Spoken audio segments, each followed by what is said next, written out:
Hey, what's up, guys? Nick Adams here with the Kid Criag Morning Show. Joining me is Lacey G in studio. Hello, Lacey. Good morning. And Lacey, we're pretty lucky because we have a very funny guy that's visiting us in studio today. You know him from shows like The Office, movies like Pineapple Express, This Is the End, Hot Tub Time Machine 1 and 2. Those are both my favorites, by the way. They're great. Love them. He's funny on the screen. He's funny in real life. Let's say hello to Craig Robinson. How are you doing, man? I'm good. Thank you for having me here. I notice you have a rotary phone. We do. We do have a rotary phone.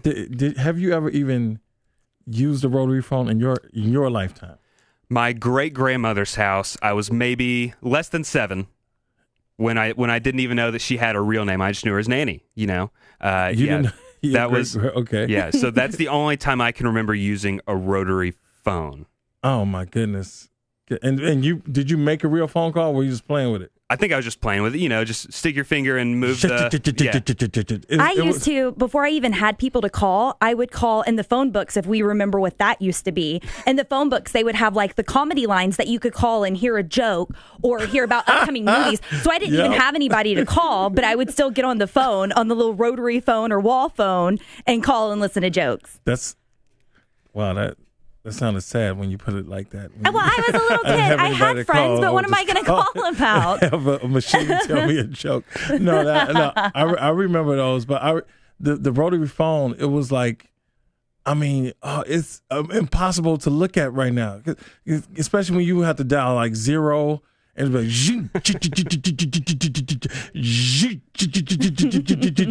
and you know, if you messed up the number in the middle, you're like, do I really want to talk to this person?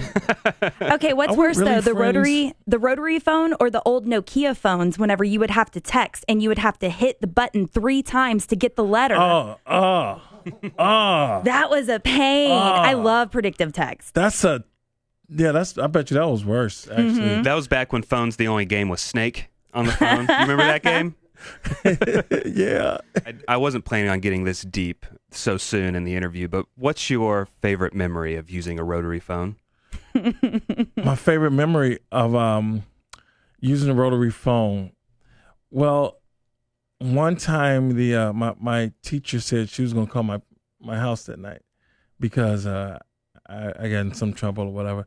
So I was doing my homework and I would like hold the phone off the hook. Remember, you could hold the phone off the hook, and it would, they would just get the busy signal. So I just did. Every time the phone, it would, would just, and then all of a sudden, and then I would re-click it, and then I would wait and do it again. I did that I must have done that for like 2 hours. Maybe your teacher just thought your parents didn't pay the phone bill that month or something like that. I'm not sure what the teacher thought, but that call didn't come that night. Okay. Well, maybe it works. Were you a troublemaker as a kid? No. Oh my goodness, no. My father rules with the iron fist. He was the man in the house when he was 12 because his father passed away when he was 12. So it was always his way or the highway, Mm-hmm. And he's an attorney, and my mother, a music teacher. So it was like a good cop, bad cop kind of situation. So with your mom being a music teacher, is that how you fell in love with music early on? Yeah. She was, she was playing. She was first cello in college, and she's minister music, and she plays organ and sings like an angel. So when I was in the womb, I was being fed all this music. So I just came out like playing. One of my earliest memories is like banging on the piano. My grandmother was watching me. And I'll be banging on the piano, and then I'll run to the kitchen. How was that, Grandma? She said, that was beautiful, baby. And I run back and bang up in there. I can remember banging just like up and down the piano. And destiny for you. Yeah, and what a lot of people may not know about you is that you are an accomplished musician, but you were also a music teacher before you even got into any sort of acting or stand-up too, right? Yeah, I taught music K through 8. In Chicago and Indiana, and I also taught a class called Low Self-Esteem.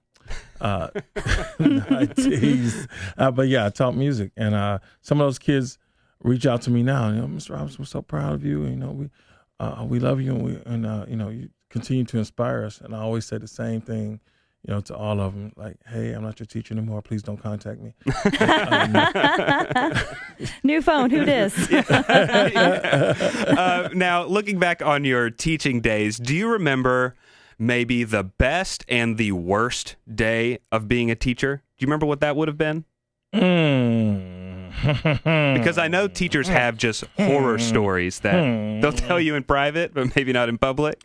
The best day was probably when I had the kids perform. I had a choir and stuff, and we did like this old school versus new school kind of concert, and we had like back then it was like Drew Hill was was hot, so I had some kids do the Drew Hill song, and then a kid did Stevie Wonder, and then one girl did Aretha Franklin, and some other kids did so it was a lot of fun, doing stuff like that. 8th graders would be under more control because they're ready to graduate and get out of there. It was those 7th graders. They were like, that's a special group right there. And hormones. What an awkward age junior high is. Forget about it. And then you sitting there trying to tell them something they don't want to hear. So Beethoven, they're like, yeah, okay.